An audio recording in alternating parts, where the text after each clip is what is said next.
E agora, gente, eu quero aqui trazer ao coração de vocês algo que Deus colocou no meu coração. Vamos ver se eu consigo entregar aqui tudo que está ardendo no meu coração. Se o tempo não permitir, a gente continua amanhã de manhã parte da mensagem de hoje.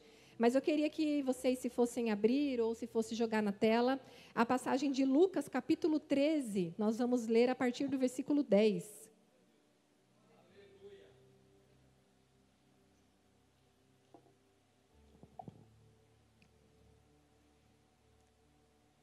Lucas capítulo 13, versículo 10, está na tela, para quem não achou. A minha versão é NVT, então se tiver um pouquinho diferente é por isso, tá?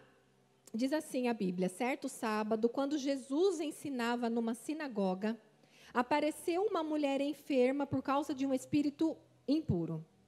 Andava encurvada havia 18 anos e não conseguia se endireitar. Ao vê-la, Jesus a chamou para perto e disse: mulher, você está curada da sua doença. Então ele a tocou e no mesmo instante ela conseguiu se endireitar. A minha versão, a NVT, vai dizer isso. Ela conseguiu se endireitar. E aqui vai dizer, e logo se endireitou.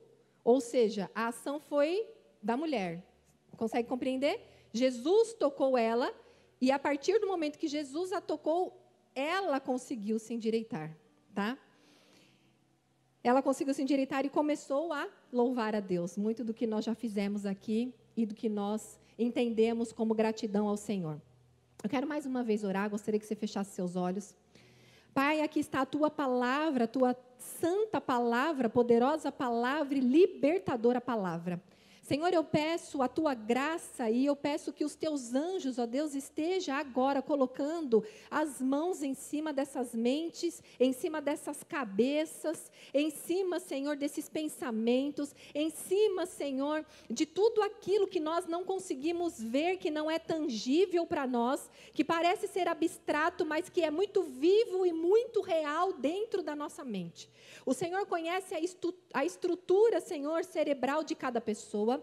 O Senhor conhece as conexões neurais de cada pessoa. O Senhor conhece as perturbações mentais que cada pessoa, Senhor, vive na sua casa. Os enfrentamentos que algumas pessoas têm nas madrugadas. Senhor, as dores, as tristezas, os pensamentos de vitimismo, os pensamentos de destruição, os pensamentos de eu nada posso, eu nada sou, ninguém me ama, ninguém se importa comigo. Ah, Senhor, os pensamentos, ó Deus, de perdas, de fracassos que alguns homens, ó Deus, vivenciaram. Talvez alguns homens estão paralisados porque fizeram um negócio e não deu certo. Talvez alguns homens um dia sonharam com algo, Senhor, e não foi possível realizar e eles paralisaram.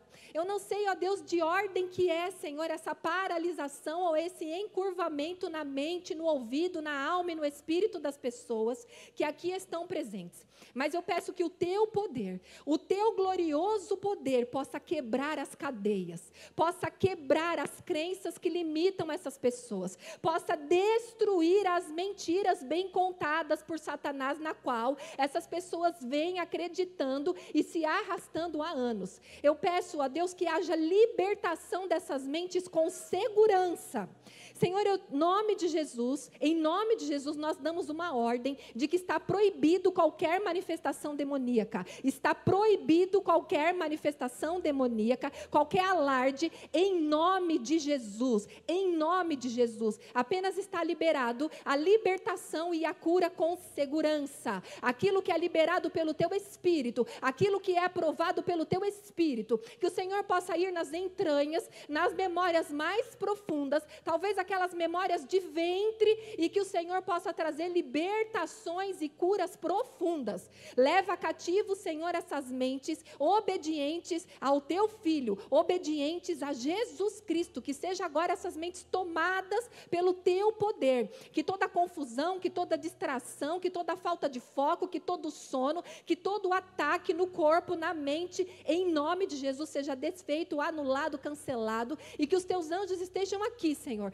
passeando em nosso meio, guerreando, se possível, Senhor, contra estruturas das trevas, que o Senhor possa selar cada ouvido, ouvidos, ó Deus, espirituais, sejam abertos agora para entender pela palavra, entender pelo testemunho falado, entender, ó Deus, pelo que o Senhor está ensinando e disciplinando cada coração, para que eles possam, de fato, ser libertos, em nome de Jesus. Libertos de espíritos aprisionadores, em nome de Jesus. Amém, amém e amém. Aleluia, aleluia, aleluia. Glória a Deus. Aleluia. A pastora Tânia disse que ela sentiu no espírito que muitas curas iriam acontecer, tanto no corpo, como na alma, como no espírito. E testifica exatamente com essa passagem bíblica. Se nós pensarmos aqui em apenas 3 versículos, nós pegamos uma grande lição. Essa mulher, numa versão, não sei se é a NVI ou numa outra versão, vai dizer que ela era uma filha de Abraão. Uma filha de Abraão, naquele tempo, é como eu e você, uma filha do nosso Deus, uma filha do nosso Senhor. Então, essa mulher não era uma mulher do mundo. Essa mulher não era uma visitante na igreja. Essa mulher, ela frequentava o templo. Ela frequentava a sinagoga. Ela vinha à igreja como você vem talvez há anos. Como eu frequentei a igreja durante 28 anos da minha vida, encurvada e aprisionada sem saber. Mas a diferença é que Jesus a viu. Jesus olhou para ela. Quantas vezes nós ficamos olhando para outras pessoas, e ainda que Deus use pessoas, mas quando você coloca toda a sua expectativa em pessoas, Deus vai te frustrar. Escreve isso. Se você colocar uma pessoa no altar, no pedestal da tua vida, ai, porque essa pessoa é isso, porque essa pessoa vai fazer aquilo, ele vai te frustrar. Uma coisa é você ter um respeito, uma honra, e de fato, naturalmente Deus usar essa pessoa na sua vida. E depois, inclusive, que Deus usa talvez essa pessoa para abrir os teus olhos, ou até para ser um instrumento de cura, ou o que quer que seja, você passa a honrar essa pessoa. Mas, quando você estabelece que aquela pessoa vai ser a única pessoa que vai te ajudar, o Senhor vai te frustrar. Porque a tua esperança e o teu olhar tem que estar nele. Embora ele vá usar livros, ele vá usar pessoas, ele vá usar canções. Gente, nós somos seres humanos, seres relacionais. Deus, ele usa no corpo, ele cura através do corpo. Mas a questão é, a tua dependência tem que estar no Senhor.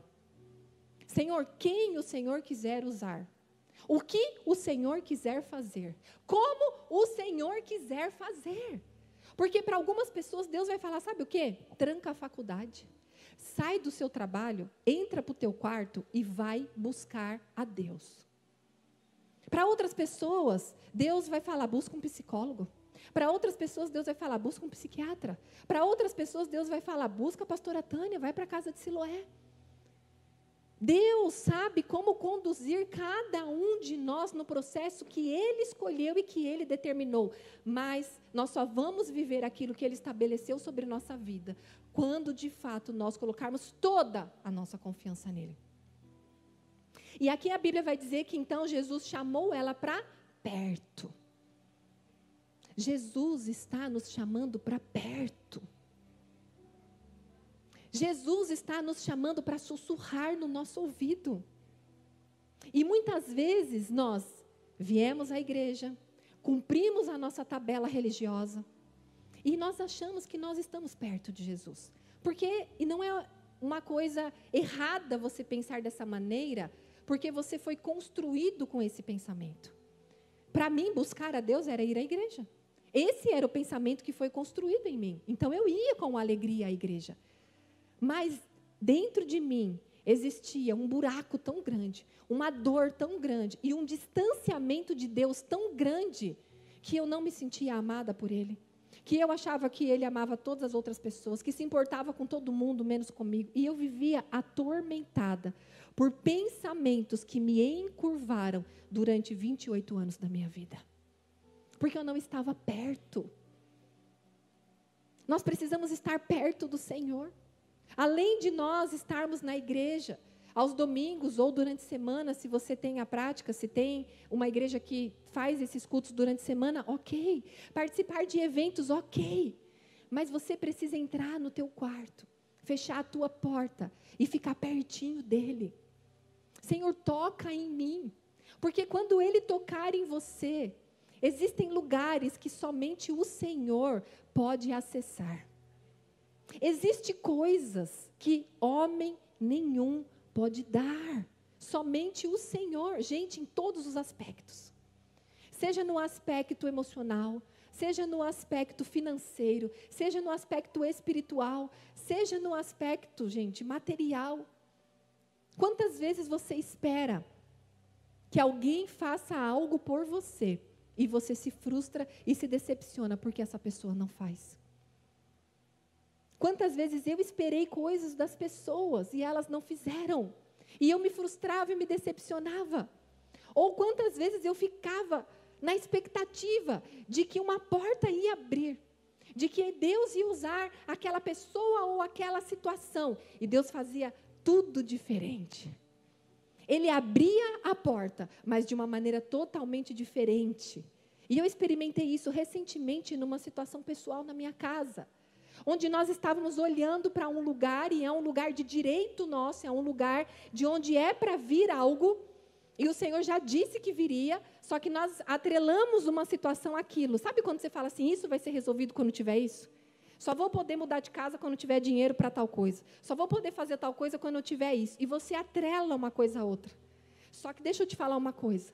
Às vezes vem um vento tão forte do Senhor, que ele sopra tão forte e ele arrebenta aquela porta. Ele fala, enquanto aqui está no poder dos homens e eles por livre arbítrio decidem continuar fazendo injustiça contra você, eu sou o Deus de justiça que abro a porta e faço acontecer. Como Ele quer. Como Ele faz. Por isso que a nossa esperança tem que estar nele.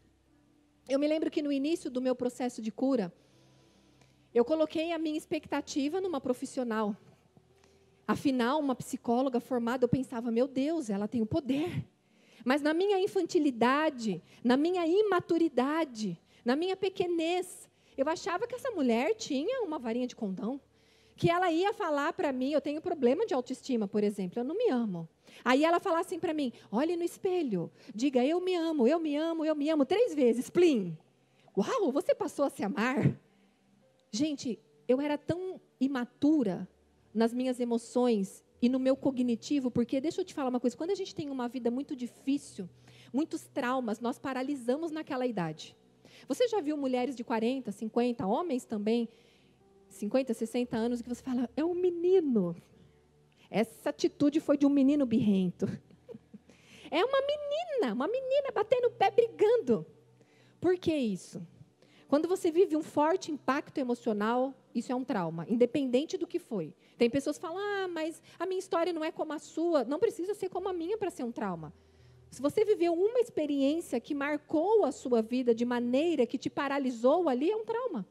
E o que acontece? O teu inconsciente, ele paralisa naquela idade.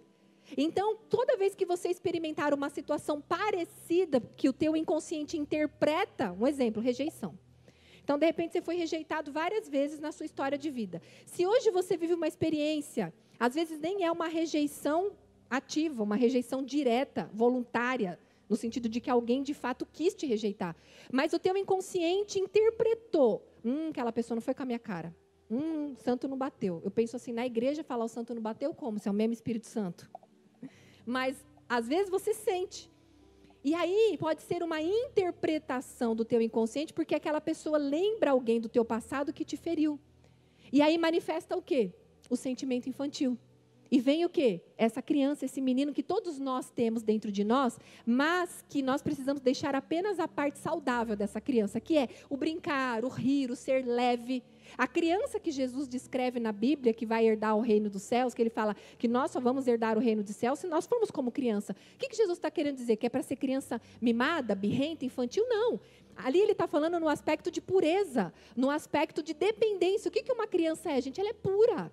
Ela depende do pai. Ela não fica preocupada se amanhã ou depois ela vai ter a mamadeira dela ou a comida vai estar na mesa. É nesse aspecto que Jesus quer que nós sejamos como crianças. Que nós possamos ser puros, de coração puro, crer no Senhor como nosso pai, depender do Senhor como nosso pai, como uma criança confia no pai. Você já deve ter visto cenas de uma criança que está na beira da piscina e o pai está na piscina. E se o pai fala, pula, essa criança ela se joga, porque ela confia. Se você pega qualquer outra criança que talvez não tenha contato com aquele homem que está lá na piscina, talvez ela não pule. Por quê? Porque ela vai pular no colo de quem ela conhece, no colo de quem ela confia. E é nesse aspecto que Deus quer que sejamos crianças. Agora, tirando isso, nós precisamos fazer amadurecer essa criança que muitas vezes traz um embate no casamento. Muitas vezes uma mãe não consegue impor o limite no filho, porque na verdade ela está se vendo no filho. Então é como que uma criança estivesse debatendo com a outra.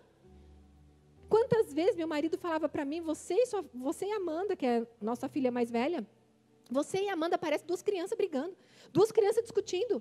E eu não conseguia me ver dessa maneira. Eu não conseguia enxergar a lepra, as doenças, as feridas emocionais que tinha dentro de mim. Por quê? Eu sou a crente da família. Imagina, eu vou para a igreja todo domingo, eu dou o meu dízimo. Ia para a igreja de vez em quando meu marido não ia, quando eu voltava, eu falava, a palavra foi todinha para você. Não era para ele, não, era para mim que estava ali. Já ele falava para mim, parece que você pegou todos os demônios de lá e trouxe para cá, né? Porque você chega acusando, julgando, você chega recriminando. Para que a gente vem para a igreja, gente? Para se achar mais espiritual que o outro? Para se achar mais santo que o outro? Não, nós estamos aqui para receber alimento, para ser corrigido, para ser confrontado, para ser encorajado, para ser amado, para ser levantado, para nós levarmos isso para o mundo. Nós estamos em treinamento, a igreja de Cristo está em treinamento para amadurecer. Quando a Bíblia fala que Cristo vem buscar uma noiva não é uma criança, criança não casa. Ele está querendo amadurecer criança para você se tornar de fato uma noiva adornada, pura, santa. E para isso vai passar pelas suas emoções. E vai passar por esses processos. Então, se você entender que é o Senhor quem vai te tocar, e a partir do momento que Ele te tocou, Ele vai te capacitar a você se endireitar. Essa mulher, gente, aqui, ó, corpo, alma e espírito. A Bíblia vai dizer que ela estava encurvada. Encurvada, a gente está falando o quê? De físico. Ela tinha uma doença física, então ela só andava assim. Agora, uma pessoa que só anda assim, ela enxerga a vida? Ela enxerga o chão, o horizonte, na verdade, ela só enxerga o chão. Ela não vê o horizonte, ela não vê o céu, ela não vê o para frente. Literalmente, ela só vê o chão e o umbigo dela, é isso que eu sempre falo. Se você ficar nessa posição e você olhar para baixo, o que eu estou vendo aqui? Ó, eu vejo o meu umbigo e eu vejo o meu pé. Se a gente pegar metaforicamente falando, quando a gente olha para o nosso umbigo, a gente está olhando para o nosso ego. E o nosso ego é ferido.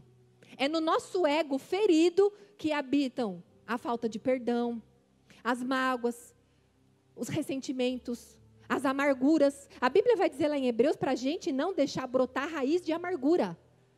E quando você traz lá de 1930 aquela lista, peraí, meu bem, que eu vou... É para falar, meu bem, tudo que você fez para eu te perdoar? Peraí. Você pega aquele rolo assim, né? Que você guarda lá em 1930, quando seu marido falou que seu cabelo estava estranho. Quando você voltou do cabeleireiro, seu marido não elogiou seu cabelo. Quando seu marido te negou R$1 para comprar não sei o quê. Quantas mágoas, quantos ressentimentos. Você está vendo como são coisinhas simples? A Bíblia vai falar também daquelas pequenas raposinhas. Às vezes, gente, não é coisa grande. É coisa pequenininha que vai embolando, igual chiclete. Você gruda um no outro, no outro, no outro, no outro, vai virando uma bola. Entende? Na nossa vida, para consertar, é da mesma forma. Não adianta você querer consertar o grande, começar pelo grande. Você não tem força ainda para começar pelo grande. Sabe como Deus começou a consertar minha casa, meu coração, minha vida, meu interior? Nas mínimas coisas. Na honra ao meu marido. No... enche a boca de paçoca, mulher de farofa, que aí tu não fala. Faz isso. Imagina a cena. Você quer falar... Imagina você enfiando farofa na boca. Não dá para falar com farofa. Não dá para falar com paçoca na boca.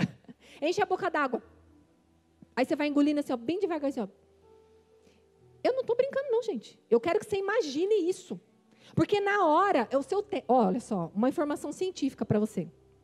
O seu cérebro, ele não distingue realidade de imaginação. Quando você pensa uma coisa com muita energia, com muita força, ele acredita que você está vivendo aquilo. Então, se na hora que vem a vontade de você xingar o marido xingar a mulher, se você imaginar que você está enfiando alguma coisa na sua boca, que você vai fazer até assim, ó. Faz assim. Aí você imagina a água descendo assim, ó, bem devagarzinho. Você não pode falar enquanto a água não desceu.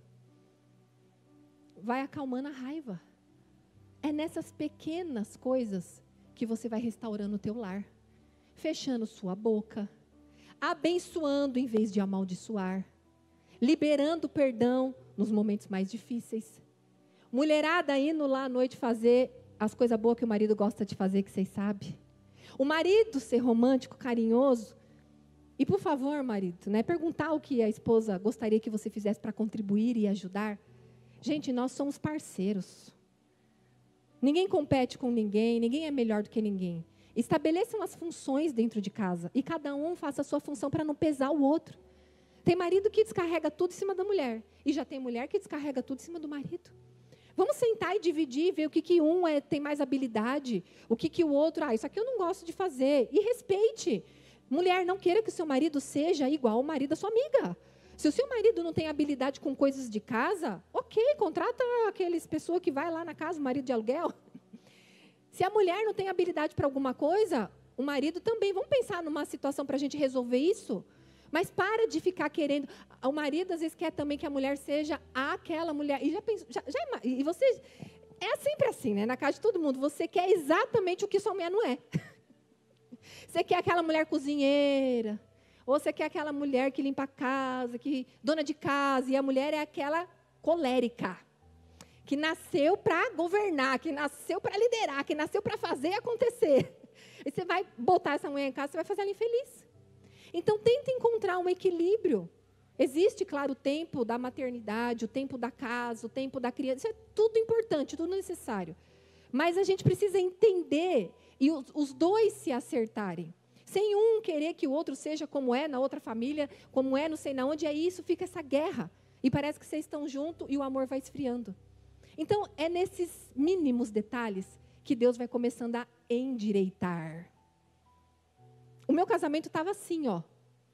Em 2012, eu estava numa depressão profunda e vivia em ciclos, assim, fases, e obviamente que tem motivo, porque, no meu caso, minha mãe engravidou de mim com 16 anos de idade, vítima de uma violência sexual do chefe dela. Então, o chefe dela tinha 36 anos de idade, ela trabalhava como garçonete num restaurante com 16 anos de idade. Esse homem pegou e violentou ela sexualmente. Uma menina, uma garota menor de idade. E ela engravidou de mim nesse contexto. A mãe dela morreu, ela tinha 9 anos de idade e o pai era um alcoolista. Então, ela não vivia, não tinha lar, não tinha família. Então, ela já veio de um lar disfuncional. A gente dá o que a gente tem. Então, se você não tem nada, você não dá nada. E ela, uma menina, com medo, acabou continuando trabalhando ali, mas quando ela descobriu que estava grávida, ela foi falar para ele, coitada, talvez na ilusão de que ele fosse ver o que fez e talvez até assumir.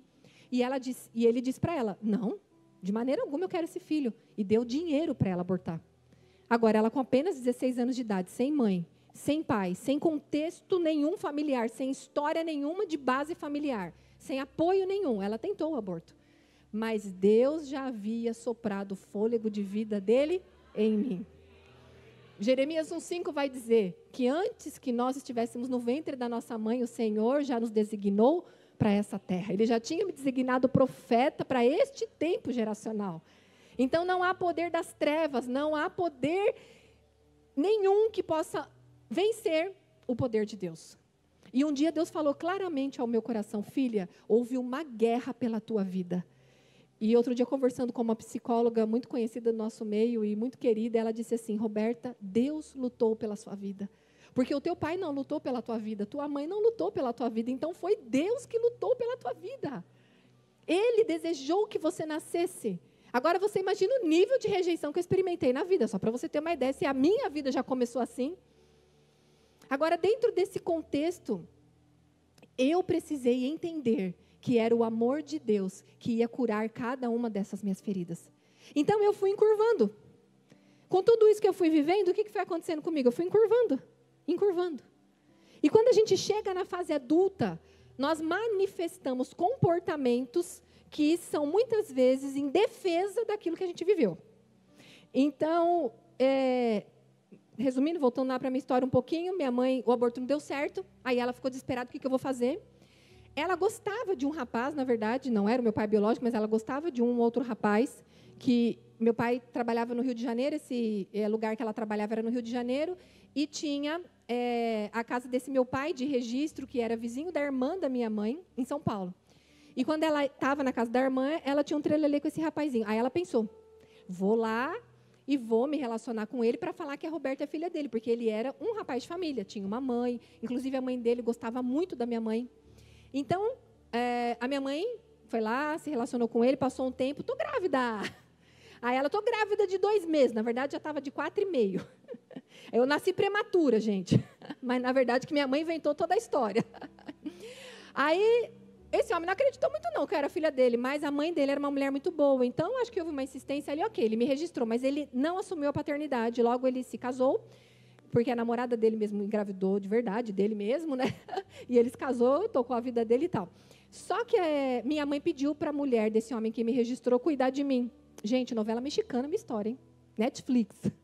Para que assistir novela? Ó, Sarados para Sarar, vai maratonar lá o YouTube. Isso é só um resuminho. Eu morei com essa minha avó durante 5 anos. E foi nesse período que eu estava com 5 anos de idade que minha mãe conheceu Jesus.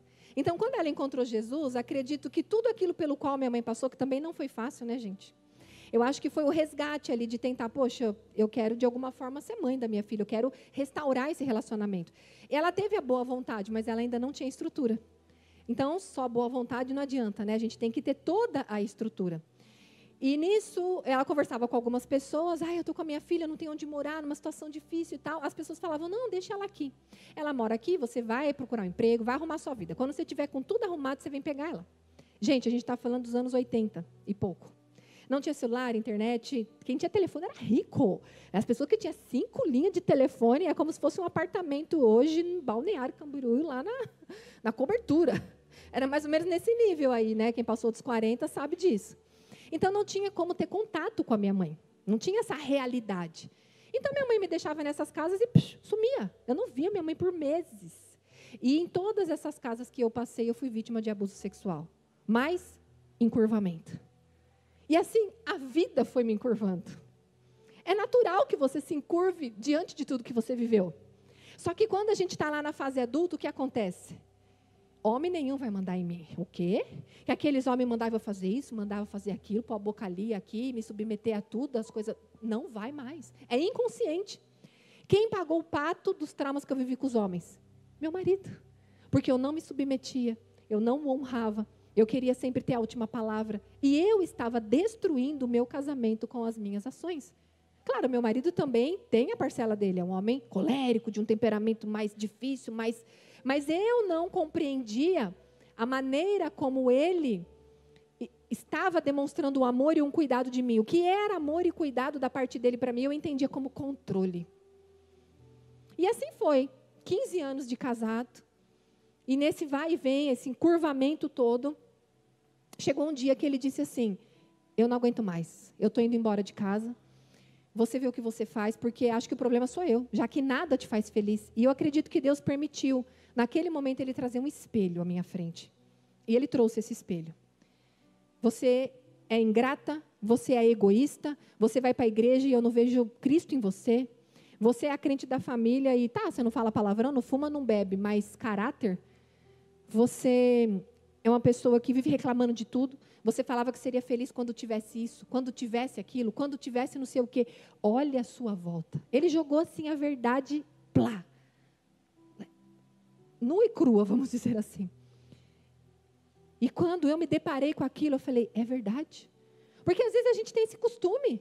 Eu estou encurvada mesmo, então eu estou acostumada. Essa mulher estava 18 anos assim, filha de Abraão.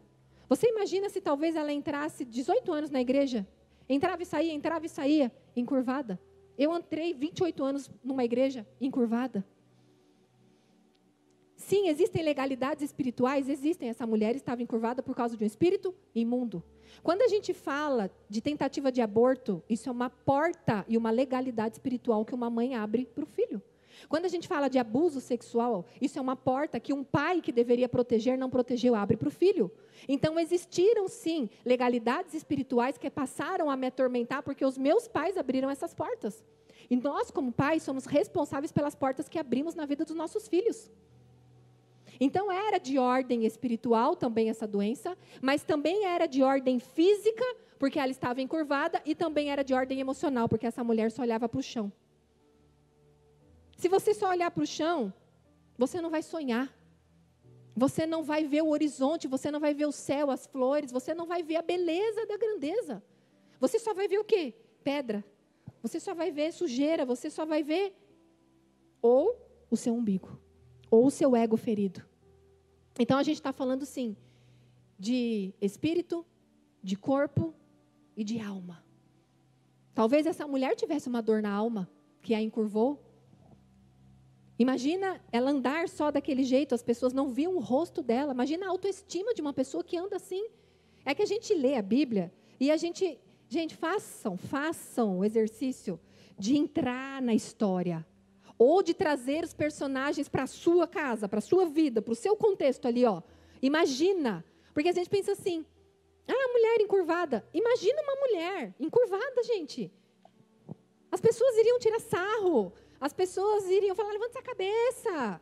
A mulher não ia conseguir se olhar no espelho. Qual era a autoestima dessa mulher? Qual era o valor dela? Afeto emocional. E Jesus curou ela de tal maneira que tirou o espírito imundo, tocou na alma dela e ela pôde se endireitar. Endireitou, curou o físico, curou a alma e libertou o espírito. Eu não sei qual é a ordem do que você carrega.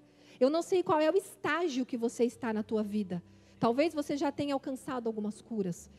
Talvez você já tenha alcançado algumas libertações. Mas eu creio que o Senhor, Ele vai ser cirúrgico aonde precisar ir em cada ponto da tua história. Porque foi assim comigo. E naquele ponto em que eu estava totalmente encurvada, destruindo tudo na minha vida, só olhando para o meu umbigo, porque meu marido não me faz feliz. Porque você já percebeu que a gente coloca a responsabilidade da gente ser feliz no outro? Desculpa, não terceirize aquilo que é a sua responsabilidade. Você é responsável por se fazer feliz.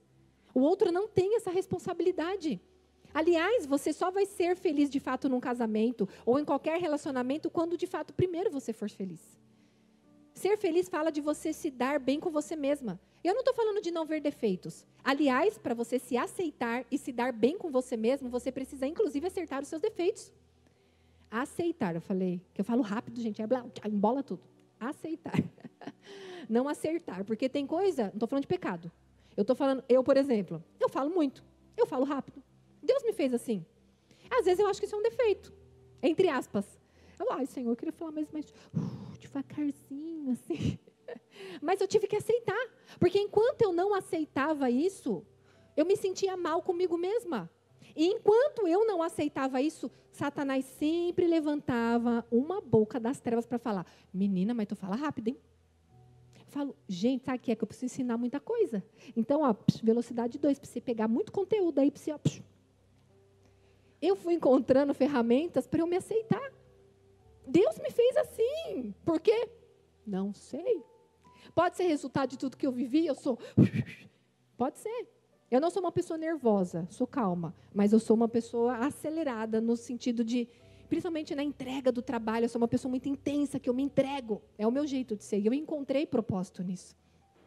Então, você precisa aceitar até aquilo que não pode mudar, que é um incômodo em você e que talvez você veja como um defeito. Por quê? Porque isso traz autoaceitação. E quer saber? Quando você se aceita, quando você passa a se relacionar bem com você mesma, gente, muda muita coisa. Muda o teu olhar para o outro. Muda o teu julgamento para o outro. Muda o teu relacionamento com o outro. Porque você não vai exigir do outro aquilo que você sabe que ele não pode dar. Igual você não pode exigir de você aquilo que você sabe que você não pode dar. Algumas pessoas precisam pegar mais leve consigo mesmas.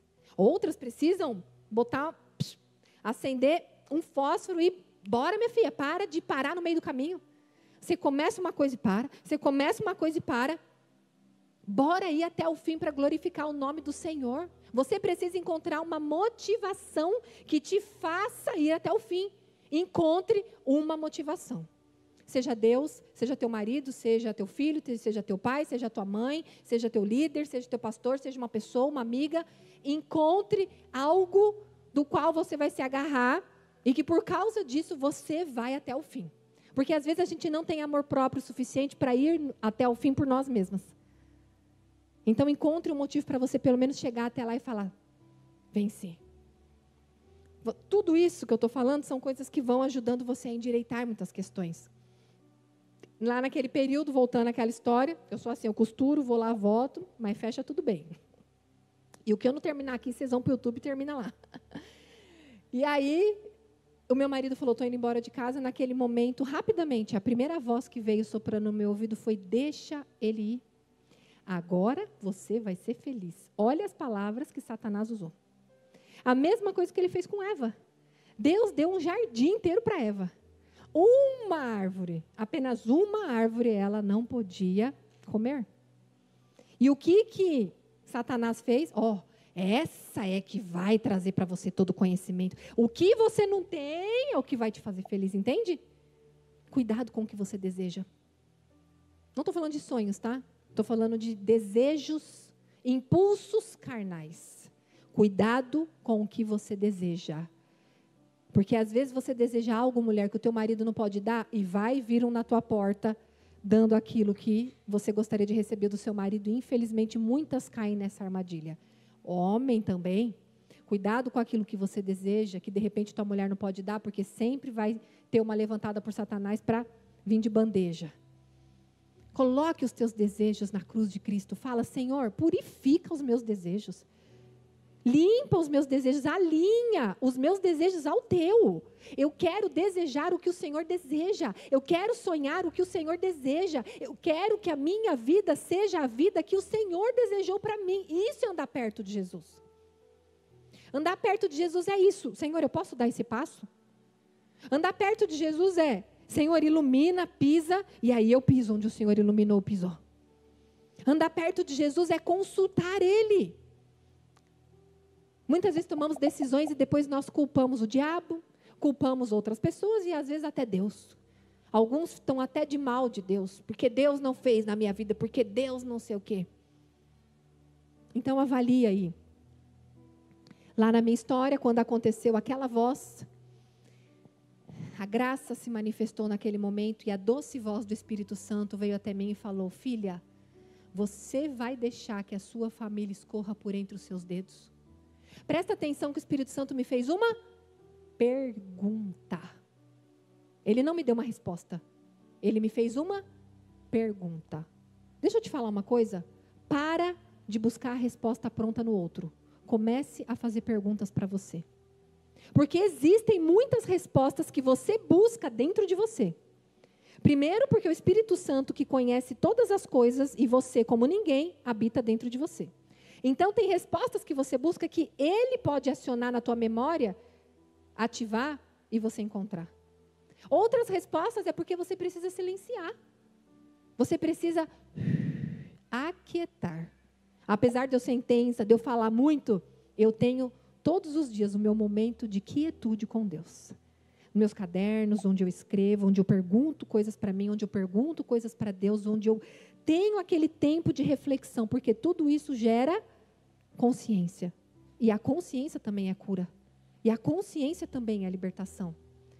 E lá naquele dia 3 de julho de 2012, onde era o meu aniversário de registro, que deu aquela crise de identidade em mim, e foi nesse dia que o meu marido falou que ia embora de casa, porque ele saiu de manhã para trabalhar, eu estava com uma tromba desse tamanho. Eu voltei e estava com uma tromba 2 vezes maior. E aí ele falou, chega, não dá. Ele trouxe toda essa verdade. E naquele dia, eu tomei uma decisão. Eu falei, Senhor, então me ajuda, porque eu não sei como. Na simplicidade de Cristo. Na simplicidade de Cristo. A oração mais curta e mais poderosa que eu já fiz em toda a minha vida. E mais sincera.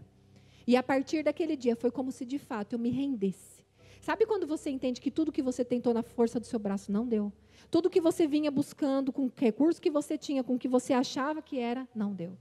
Então, naquele dia eu entendi que eu precisava sair do banco da motorista e ir para o banco da carona ou até para o banco de trás para não ficar palpitando. E deixar Jesus assumir o volante da minha vida. E a partir dali começou um endireitamento na minha vida, na minha história, no meu casamento, olhar para o meu casamento hoje, olhar para as minhas filhas hoje e ver, quanto mais eu ouço histórias de pessoas, quanto mais eu recebo perguntas, às vezes lá nas caixinhas no Instagram, nas lives, de relação de mãe e filha, mais eu falo, Senhor, obrigada, Senhor, porque um dia o Senhor me alcançou. Obrigada porque um dia o Senhor me endireitou. O Senhor me endireitou como mãe, porque, gente, eu era uma mãe distante emocionalmente. Ainda que eu amasse as minhas filhas, e principalmente a minha filha mais velha, que acabou sofrendo mais, né, porque os mais velhos acabam sempre pegando mais da nossa pereba. Quando eu comecei esse meu processo, minha filha já tinha 12 anos, na verdade. A gente sabe que, pela psicologia, muita coisa já está formada aí aos 12 anos. Então, eu era distante emocionalmente. A minha linguagem era só servir. Tá, limpar a casa, lavar, cozinhar, pagar conta, trabalhar, dar as coisas que precisava dentro da nossa limitação financeira. Mas eu não tinha tempo.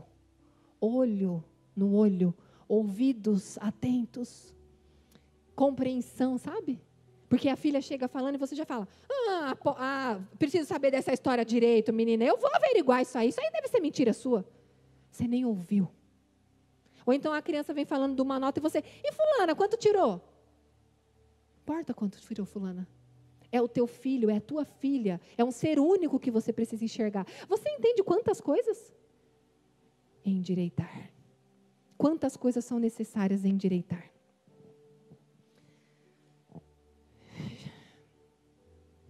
Acho que eu vou deixar para amanhã. Vamos fechar os olhos? O pessoal do louvor estiver ainda aí, se alguém quiser subir aqui. Ô, Paizinho. Obrigada, Senhor, por esta noite. Obrigada, Senhor, por esta palavra, Senhor, que nos faz ver muitas vezes os encurvamentos que tivemos na vida. Senhor, talvez algumas pessoas que aqui estão, Senhor, foram encurvadas por uma rejeição. Foram encurvadas por traições. Foram encurvadas por abandono. Foram encurvadas, talvez, por algo que aconteceu numa vida adulta já. Talvez pessoas que tiveram uma infância boa, feliz, pais abençoados, mas que em algum momento foi motivo de chacota lá na escola. Ou lá no primeiro emprego, ou no primeiro namorado, ou na primeira namorada, foi desprezado. Talvez um homem hoje que se sente inseguro, sem de fato perceber o quanto é inseguro, porque talvez a primeira namorada deu um fora. E talvez hoje a sua mulher sofra a consequência de você ser um homem possessivo, ciumento, um homem mais controlador e dominador, por uma história que você viveu. Senhor, aquilo que é de ordem espiritual, aquilo, Senhor, que é de lugares, ó Deus, que foram abertos no campo espiritual, nós pedimos que os teus anjos possam agora cortar essas correntes, quebrar essas correntes. Senhor, desfaça, Senhor, essas cordas que estão, Senhor, amarrando alguns pés que aqui estão, Pai.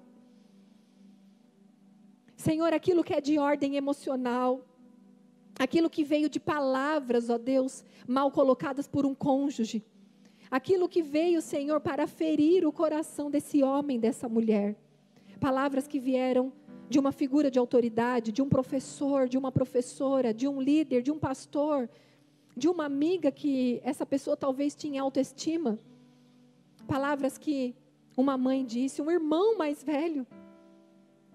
Quantas brincadeiras na infância em que a gente se sente tão vulnerável. Quantas brincadeiras de te achei na lata do lixo, quantas brincadeiras de não era para você ter nascido. Quantas palavras que foram encurvando. Quantas pessoas estão aqui, Senhor, de um coração tão aberto, Senhor, para vir à tua casa, para receber da tua palavra, pessoas que já estão há anos dentro da igreja. Mas assim como um dia, eu também estive anos dentro da igreja e o Senhor me alcançou de uma outra maneira.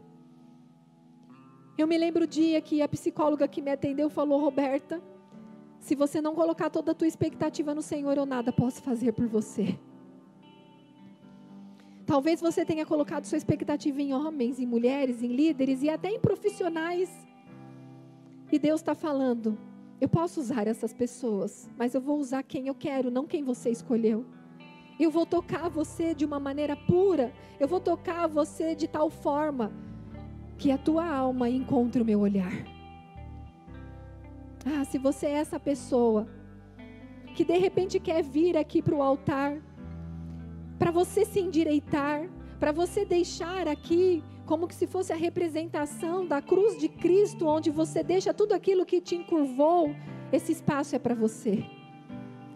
Se você de repente é tímida, se você é tímido, se você não quer, está tudo bem, o Pai te respeita. É que quando a gente se posiciona, quando a gente toma uma atitude, assim como o batismo, diante das pessoas, a gente está falando para o mundo e para nós. Ei, daqui para frente eu vou me endireitar, daqui para frente eu vou segurar nas tuas mãos, Senhor, e eu vou trilhar um novo caminho. Se você quer se ajoelhar aonde você está, é a casa do teu Pai. Faça como você quiser, mas não perca a oportunidade de receber uma cura. Não perca a oportunidade de dar um basta nesse encurvamento. Talvez você é uma pessoa que sempre se vê como vítima. Ah, mas ninguém olhou para mim. Mas ninguém falou comigo daquela maneira. Ou eu fui tocada indevidamente. Ou eu não tive oportunidades. As minhas amiguinhas tinham uma vida financeira melhor. Eu mal tinha um par de sapato. Eu não sei qual é a tua ferida. Se a tua ferida está ligada à miséria, se a tua ferida está ligada à rejeição, se a tua ferida está ligada a críticas que você recebeu, se a tua ferida está ligada a traições, a abandonos, se a tua ferida é uma amargura recente do teu marido, eu não sei. Mas aquele que cura, aquele que endireita. Se você não sabe se olhar a mulher com o olhar de Cristo, talvez você é aquela que não acredita em você. Ou você, homem, que está aí no teu cantinho. Eu sei que os homens são ainda mais difíceis de se mostrarem frágeis nas emoções. Mas se Deus está falando com você nessa palavra, homem, se você de repente se vê como um fracassado, porque talvez a tua mulher falou um dia isso para você, libera perdão e coloca estas palavras na cruz de Cristo.